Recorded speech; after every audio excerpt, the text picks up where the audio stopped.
great to have you with us. As I say, put aside for a moment what we heard or didn't hear last night. What does the economy need to hear? For that matter, what does American business need to hear from the leadership of this country? Thanks, David, and thanks for having me on. So let's talk about first the economy.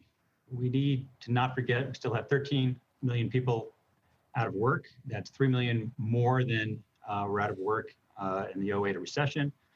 We have state and local governments being hurt, $500 billion or so of debt taken on just during COVID.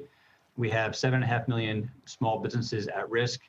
What we really need, and you've heard it from the Fed chair, you've heard it from the Treasury Department, what we really need is a continuation of the good work done in March to get a strong stimulus package so that we can get and maintain on a road to recovery.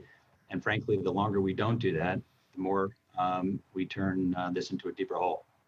So, Blair, And in terms of business, just to stay on the stimulus package for a moment, does it matter how big it is? Because we heard about 3.3 trillion, we heard about 2.2 trillion, we hear about 1.5 trillion. Does it matter if they get it done more than exactly how much it is? I think the size does matter, David. We really need something substantial. The House is talking about 2.2 trillion. The fact is the $600 unemployment credit has worn off. And what you saw in the early phases of COVID is size really does matter. You want to take a bazooka to it, and you want to be ahead of the curve. And the fact is the rate environment remains incredibly benign. Multiples of the stock market remain robust. What does that tell you? It tells you that investors are being patient.